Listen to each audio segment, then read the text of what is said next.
영국이라고 부르는 나라는 공식적으로 United Kingdom이라고 부릅니다. 약자로 UK 이렇게 부르죠. 하나의 나라를 United Kingdom이라고 부르는 이유는 원래 이 나라가 4개의 나라가 함께 모여있기 때문입니다. 여러분 지도로 보시는 것처럼 그 4개의 나라는 그 섬의 대부분을 차지하고 있는 잉글랜드, 그리고 섬의 왼쪽에 빨간색으로 표현되어 있는 웨일스, 그리고 북쪽에 있는 스코틀랜드, 그리고 이제 바다 건너면 아일랜드라고 하는 섬이 있는데요. 아일랜드의 북쪽, 노던 아일랜드. 이 4개의 나라가 합쳐서 하나의 나라를 이루고 있기 때문에 이걸 United Kingdom이라고 부르는 거죠. 마치 미국이 하나의 나라이시면서도 50개의 스테이트가 모여 있어서 뭐라고 부르죠? United States of America 이렇게 부르는 것하고 이제 같습니다. 그래서 이 영국, 이 UK를 상징하는 국기에도 이런 정신이 고스란히 들어 있습니다.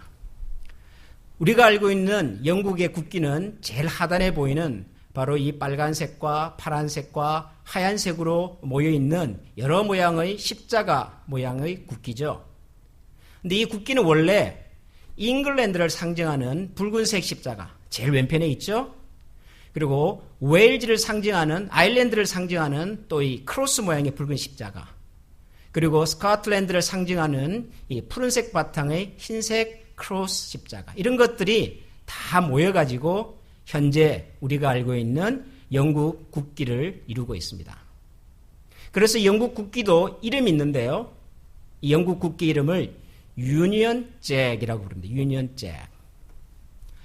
저 왼편에 보이는 영국, 잉글랜드를 상징하는 붉은색 국기를 원래는 뭐라고 불렀냐 그러면 세인트 조지 그렇게 불렀습니다. 지금도 월드컵에 가면 잉글랜드 출신들은 이 모양의 유니폼을 입고 나오죠. 여러분 그렇죠? 예, 세인트 조지라고 부릅니다. 오른쪽 붉은색 크로스 모양의 이 아일랜드를 상징하는 국기는 세인트 패트릭이라고 부릅니다. 세인트 패트릭. 미국에도 세인트 패트릭스 데이라고 하는 게 있죠. 아일랜드에서 이민 온 사람들이 그분들의 문화를 가지고 만든 페스티벌입니다. 그런데 오른쪽 상단에 있는 이 파란색 국기, 스코틀랜드를 상징하는 국기, 이 국기 이름은 혹시 뭔지 아시겠습니까? 이제 몰라야 이제 얘기가 되는 거죠. 제가 여러분들에게 가르쳐 줘야 이제 오늘 이 재미가 있는 거죠. 스코틀랜드를 상징하는 이 파란색 국기의 이름은 세인트 앤드류였습니다. 세인트 앤드류. 앤드류가 누구죠? 앤드류가 누굽니까? 안드레입니다. 안드레. 우리 성경에 나오는 안드레입니다. 안드레. 스코틀랜드 사람들이 가장 좋아하는 역사적이고 성경적인 인물이 누구냐라고 물으면 모든 사람이 한결같이 안드레를 말합니다. 세인트 앤드류스. 안드레라고 하는 이름은 사실 우리가 성경을 읽고 공부를 하면서 그렇게 유명하거나 혹은 예수님의 제자들 중에서 대표성을 가진 이름은 아닙니다. 예수님의 12제자들 중에서 가장 유명한 분은 베드로죠. 베드로. 누가 뭐라고 해도 베드로입니다. 목사님들께서 예수님의 제자들에 대한 설교를 하실 때 제일 많이 등장하시는 분도 베드로입니다. 베드로 다음으로 자주 등장하시는 분들은 야고보와 요한입니다. 형제죠. 야고보와 요한이 등장할 때는 그렇게 쏙 좋은 이미지로 등장하지는 않습니다. 왜냐하면 이분들이 한 성격 하시는 분들이세요. 별명이 우레의 아들 그렇잖아요. 우레의 아들. 성질이 뭐 불같았던 것 같아요. 그리고 또 그 어머님의 또 치맛바람도 좀 있어가지고 예수님께 가가지고는 예수님 혹시 나중에 잘 되시거들랑 우리 두 아들을 하나는 예수님 오른쪽에 하나는 왼쪽에 어떻게 좀 안 되겠습니까? 그랬던 분들이 바로 이 야고보와 요한입니다. 그래서 뭐 등장은 하지만 그렇게 좋은 이미지로 등장하지는 않습니다. 그러나 자주 등장합니다. 야고보와 요한. 예수님의 제자 중에서 또 등장하는 사람을 한 사람 더 꼽으라고 한다면 누구죠? 그것도 유다죠, 유다. 가룟 유다. 예. 예수님을 배신했던 비운의 제자 가룟 유다.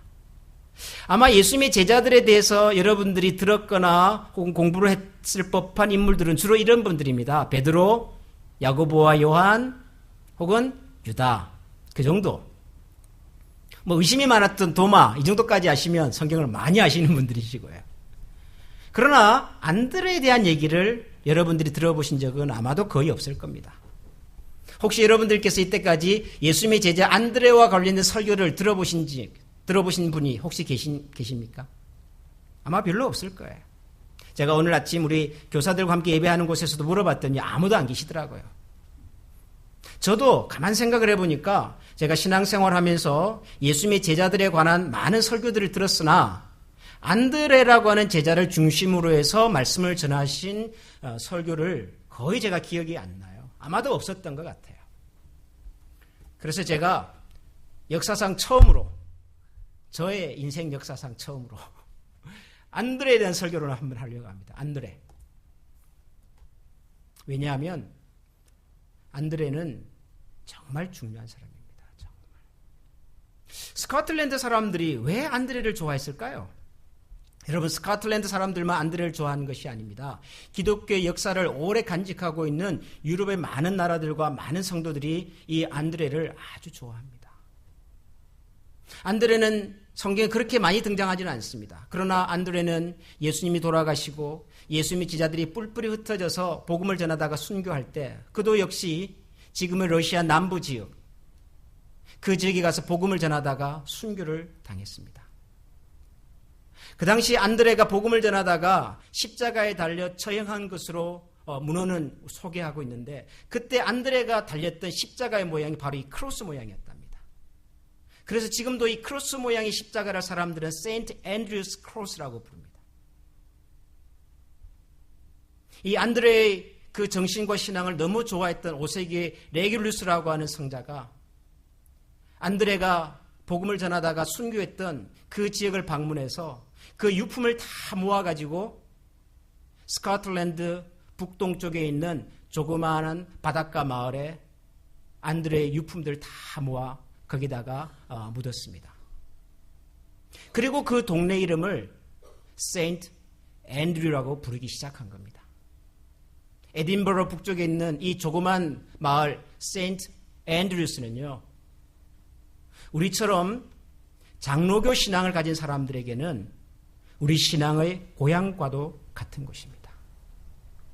왜냐하면 거기에서 오래전 종교개혁의 큰 바람이 유럽 대륙을 지나서 바다 건너 잉글랜드, 스코틀랜드로 넘어갈 때 스코틀랜드의 청년 존 넉스라고 하는 청년이 교회개혁의 그런 열정을 가지고 하나님 교회의 개혁과 부흥을 위해서 시작한 것이 그게 장로교회의 역사입니다. 뭐 장로교회가 다른 교단보다 더 탁월하다, 뛰어나다 그런 것은 아닙니다. 그러나 장로교 신앙의 뿌리가 바로 이 동네 예수님의 제자 안드레의 신앙과 정신을 사모했던 사람들에게서부터 시작이 된 것이죠. 안드레. 굉장히 중요한 역할을 했음에도 불구하고 우리에게는 그렇게 많이 알려지지 않았던 이 안드레. 오늘 저는 여러분들과 함께 이 안드레에 관한 얘기를 좀 나눠보려고 합니다. 여러분, 안드레에 관한 기록을 성경에서 찾아보려고 하면은 아마 찾기가 쉽지는 않을 겁니다. 왜냐하면 많지가 않으니까요. 뭐 베드로에 관한 얘기는 많이 등장을 합니다. 가룟 유다에 대한 얘기는 너무도 유명하니까 압니다. 야고보와 요한 이야기도 예수님이 가는 곳마다 항상 세 명의 제자가 같이 방문을 하는데 그 세 명의 제자 이름이 뭐죠? 베드로, 야고보, 요한이에요. 그러니까 항상 등장을 해요. 안드레 잘 등장하지 않습니다. 그러나 여러분, 안드레가 만약에 없었다면 아마 우리가 알고 있는 지금의 기독교는 불가능했을는지도 모릅니다. 왜냐하면 바로 그 안드레가 우리에게 남긴 가장 중요한 역할과 사역이 오늘 우리가 읽은 요한복음 1장에 있기 때문입니다. 안드레는 베드로의 형제지요. 예수님의 제자들 중에서 형제들이 있었는데 야고보와 요한이 형제고요. 베드로와 안드레가 형제입니다. 그런데 안드레는 처음부터 예수님의 제자였던 사람은 아닙니다. 안드레는 원래 누구의 제자였냐 하면 세례 요한의 제자였습니다. 오늘 우리가 읽은 요한복음 1장 35절부터 보면은 이튿날 요한이 자기 제자 중 두 사람과 함께 섰다가 예수께서 거느심을 보고 말하되 보라 하나님의 양이로다. 그렇게 얘기하는 내용이 나오죠. 이 요한은 세례 요한입니다. 세례 요한. 예수님보다 6개월 먼저 태어나셔서 그 당시 많은 이스라엘 사람들에게 하나님 나라가 왔다고 하는 것을 선포하시면서 회개하라고 촉구했던 선지자 세례 요한입니다. 그 세례 요한에게 제자들이 있었는데 그 중에 대표적인 제자 두 사람, 그 두 사람을 데리고 어느 날 세례 요한이 예수님을 만나러 간 겁니다. 그리고 제자들에게 말합니다. 봐라, 저분이야말로 하나님의 어린 양이시다. 성경이 우리에게 약속하시 주셨던 바로 그 메시아다.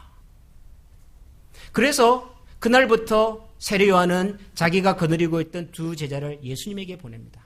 너희들은 더 이상 내 밑에서가 아니라 저분 밑에서, 저분과 함께, 저분을 통해서 배우고.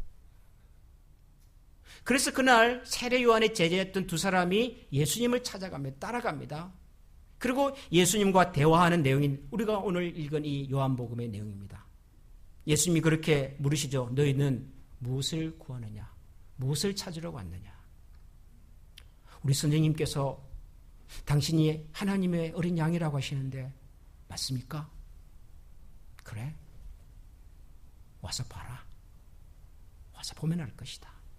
그러면서 그날 예수님과 안드레의 대화가 이어졌습니다. 그리고 안드레는 그날 예수님께서 바로 살아계신 하나님의 아들 메시아라는 사실을 깨닫고는 예수님의 제자로 따라다니기 시작을 합니다. 이 안드레가 예수님의 12제자 중에서 가장 먼저 예수님의 제자가 된 한 제자입니다. 안드레. 그런데 예수님을 만나고 난 다음에 안드레가 그 다음 했던 가장 중요한 일이 뭔 줄 아십니까? 자기 형 베드로를 예수님에게 소개한 일입니다. 베드로의 원래 이름은 시몬이었습니다. 시몬. 자기 형 시몬을 예수님에게 소개를 합니다. 그리고 예수님께서 그 시몬을 보시고는 내가 앞으로 너를 통해서 아주 중요한 일을 좀 해야겠구나.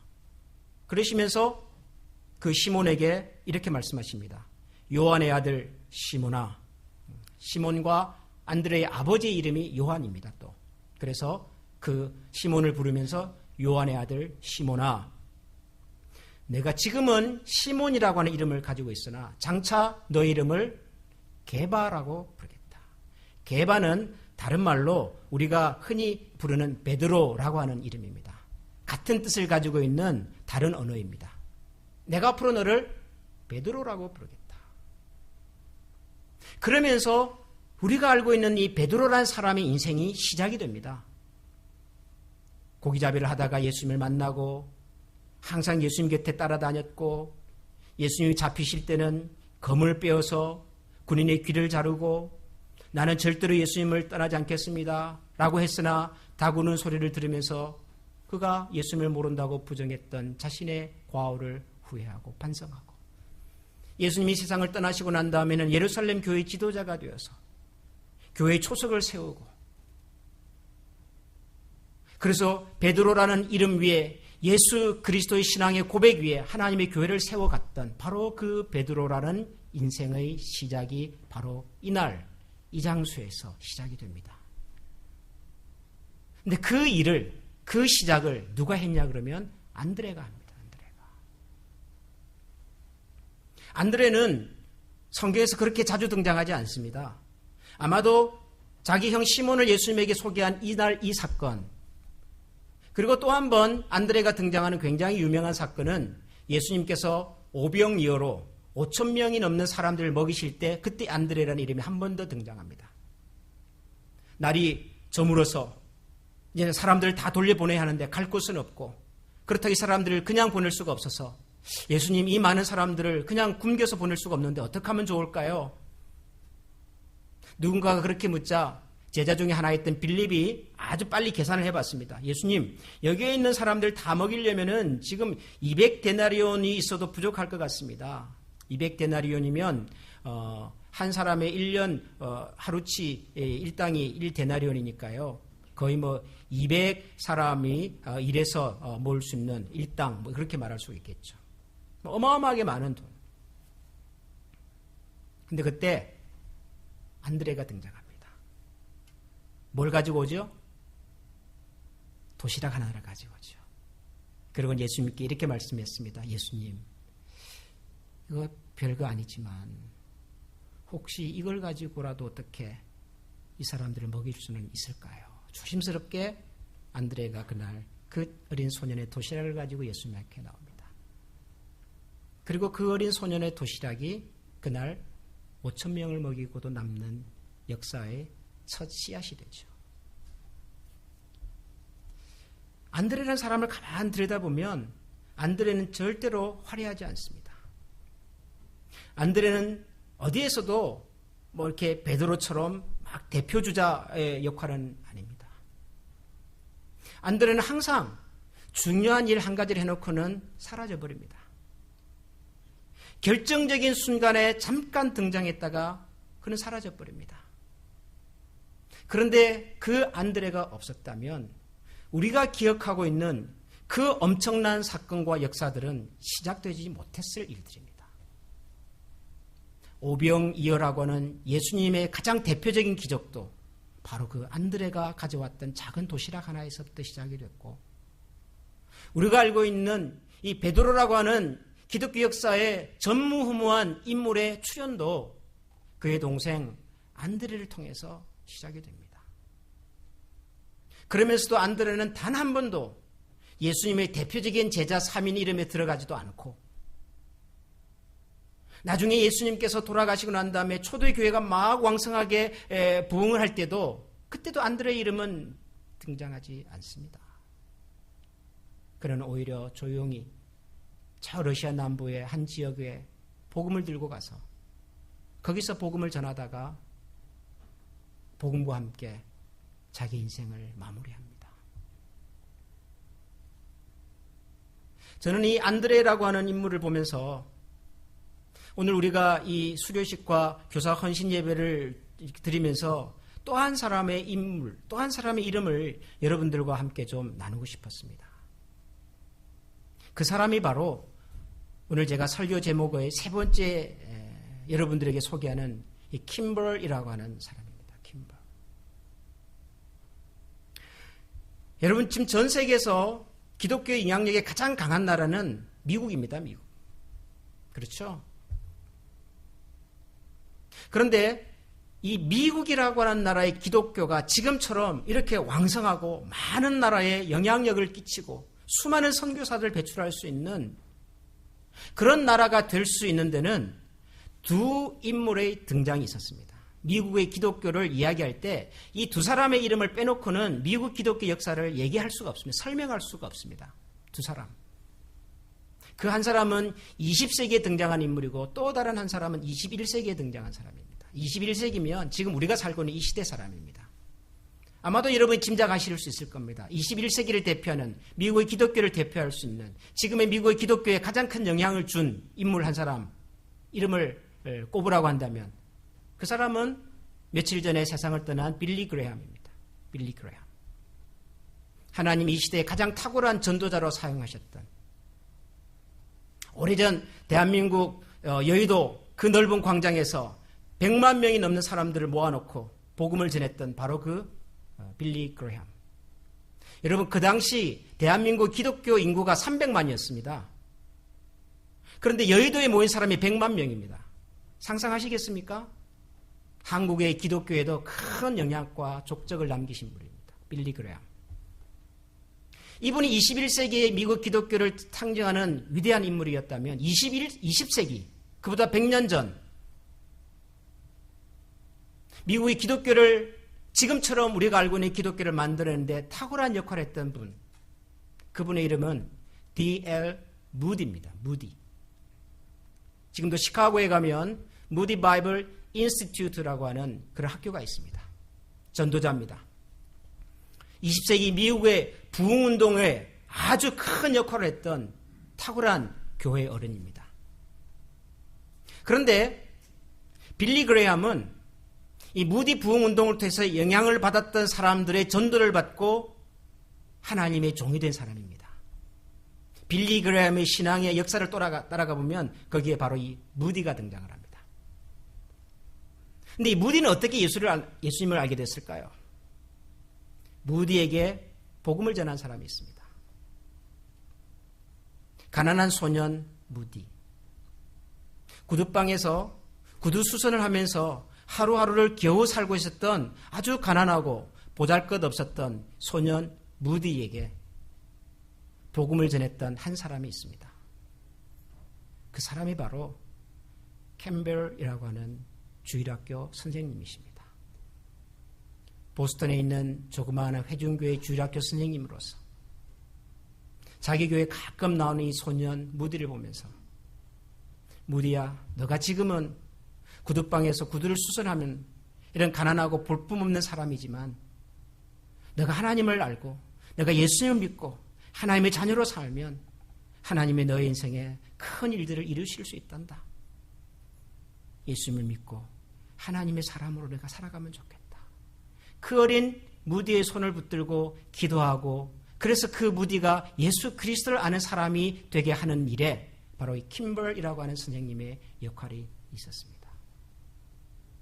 빌리 그레이엄, 무디 두 사람의 출연은 킴벌 선생님의 헌신과 기도의 열매입니다. 그런데 우리 대한민국 사람으로서 크리스찬이 된 우리도 사실은 이 무디 선생님과 킴벌 선생님의 은혜를 우리는 입었습니다. 왜냐하면 1886년도 이 무디가 부흥 집회를 하고 있던 그 현장에 캐나다 토론토 출신의 한 청년이 방문을 합니다. 그리고 그 부흥 집회에서 은혜를 받고 자기 평생을 하나님의 나라를 위해서 헌신하겠다고 하는 약속을 합니다. 그리고 2년 후에 이 청년이 그 당시에는 이름도 낯설었던 조선이라고 하는 곳으로 배를 타고 떠납니다.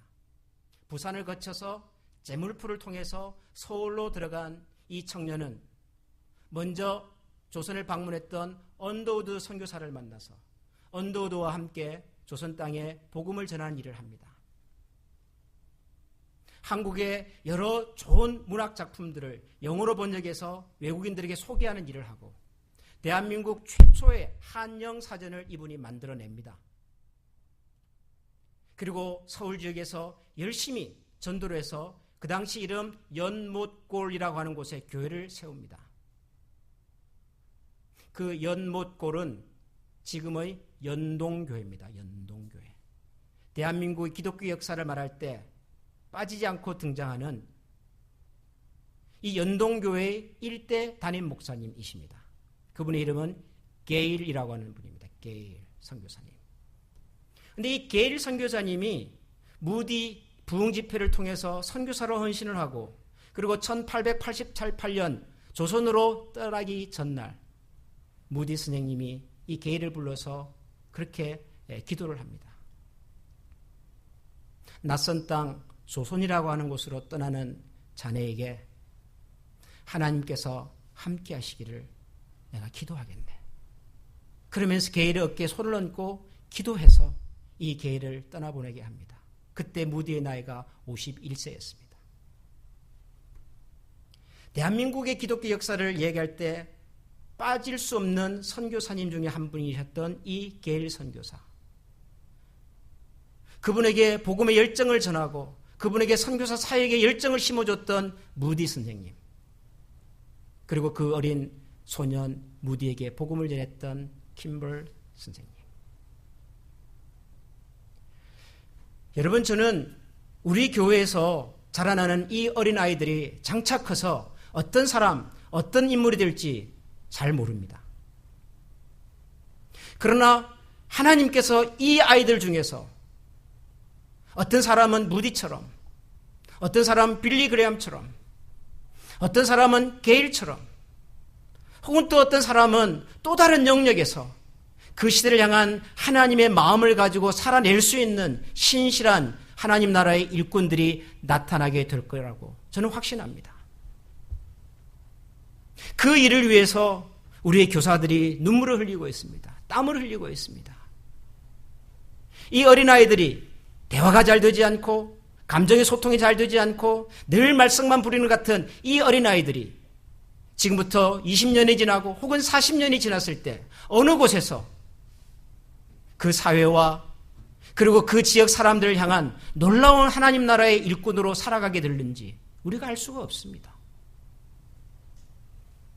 빌리그램을 알고 무디를 알아도 킴버를 모르는 우리에게 우리의 이름은 잊혀져도 우리의 이름은 기억되지 않아도 이곳에서 자랐던 우리 자녀들의 이름이 기억될 수 있는 세상을 만들어낼 수 있는 그런 텃밭으로 그런 요람으로 하나님께서 우리 교회를 사용해 주시기를 저는 기도합니다. 저는 누누이 말씀드려서 여러분들이 이제는 뭐 반신반의 하시지만 목사님 또 저러신다 그럴지 모르지만 저는 한미교회가 정말 좋습니다. 저는 뭐 미국에서 제일 좋은 교회라고 자부합니다. 뉴욕에 있는 어떤 교회 목사님을 만나도 저는 기죽지 않겠습니다. 저는 한미교회가 정말 좋습니다. 그런데 저는 우리 한미교회는 앞으로 더 좋아질 거라고 믿고 사는 사람입니다. 믿으십니까? 예. 우리 교회는 더 좋아질 겁니다. 앞으로 하나님 앞에서 더 부흥하고 그리고 더 하나님의 은혜가 넘치는 그런 믿음의 공동체가 될 것을 저는 기대하고 바라면서 교회를 섬기고 여러분들과 함께 이 교회를 함께 섬겨가려고 합니다. 그런데 우리의 미래가 아름답고 좋으려면 지금 우리의 자녀들을 향한 우리의 기도와 헌신이 있어야 합니다. 킴블 같은 선생님이 있어야 합니다. 하나의 손을 붙들고 그 아이의 10년 후, 20년 후를 바라보면서 기도하는 선생님이 있어야 합니다. 많은 청년들이 이 지역을 왔다가 혹은 조합을 위해서 혹은 더 상급 학교를 위해서 떠나기도 할 겁니다. 청년들은 돈이 안 돼. 그러신 어른들이 가끔 계시죠. 투자는 많이 했는데 돌아오는 게 별로 없어요. 좀 그런 생각이 드시죠? 아니요. 이래서 우리 교회가 좋은 교회입니다. 이래서. 예. 제가 언젠가 잠언 말씀 읽으면서 참 좋은 말씀이 있더라고요. 너희 식량을, 너희 식물을 강에다가 던져라. 그러면 언젠가 그 음식과 식량이 다시 너희들에게로 돌아올 것이다. 여러분, 우리 교회의 대청 사역은 강물에 우리의 식량을 던지는 사역입니다. 아무것도 남는 것이 없어 보입니다. 돌아올까? 그런 의아심도 있습니다. 근데 여러분, 돌아옵니다. 반드시 돌아옵니다. 우리 교회로 돌아오지 않을 수는 있으나 하나님의 나라로 돌아옵니다. 그래서 눈물로 씨앗을 뿌리는 사람이 하나님 앞에서 웃음으로 즐거움으로 거두게 되는 것이지요. 다음 주일과 그 다음 월요일까지 리더십 컨퍼런스가 있습니다. 우리 교회의 미래를 위한 밑그림을 다시 한번 그려보려고 교회의 사역자들이 중직자들이 모여서 기도하는 일입니다. 우리 교회가 다음 미래를 위해서 해야 될 굉장히 중요한 일 중에 하나가 다음 세대를 준비시키는 일입니다. 교육하는 일입니다. 이 리더십 컨퍼런스를 준비하는 실무자들이 모여서 이런저런 대화를 나누다가 우리 교회의 미래 사역, 다음 세대를 위한 준비 사역의 이름을 이런 걸로 한번 해보면 어떨까요? 그냥 사석에서 나누면서 했던 이름이 있습니다. 셀몬 프로젝트입니다. 셀몬 프로젝트. 무슨 뜻인지 이해가 되시죠? 셀몬이라고 하는 그 고기 아시죠? 예. 자기가 태어난 곳으로 다시 돌아가서 거기서 알을 다 낳고 그리고는 장렬하게 임종을 맞이하시는 우리의 그 셀몬 형제들. 미국 교회에서 자란 청소년들이 대학을 가면 교회를 다니지 않습니다. 부모를 떠나고 교회를 떠나고 낯선 곳에서 열심히 일하다가 신앙도 잊어버리고 그래서 교회를 떠난 아이들이 많습니다. 우리 교회도 미국 교회입니다. 우리 교회에서도 자란 청소년들이 대학을 위해서 다른 도시로 다른 지방으로 떠나기도 합니다. 근데 그 친구들이 교회를 떠나지는 않습니다. 교회를 떠나지 않을 뿐만 아니라 우리 교회를 기억하고 우리 교회를 좋아하고 다시 우리 교회로 돌아오려고 합니다. 누구죠? 셀몬입니다. 셀몬.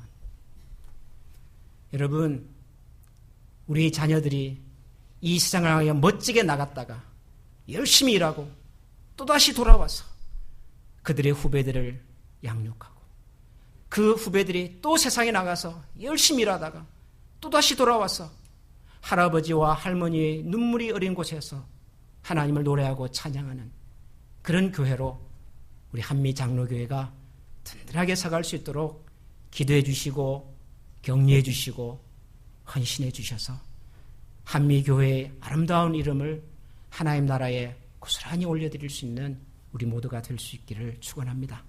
기도하겠습니다.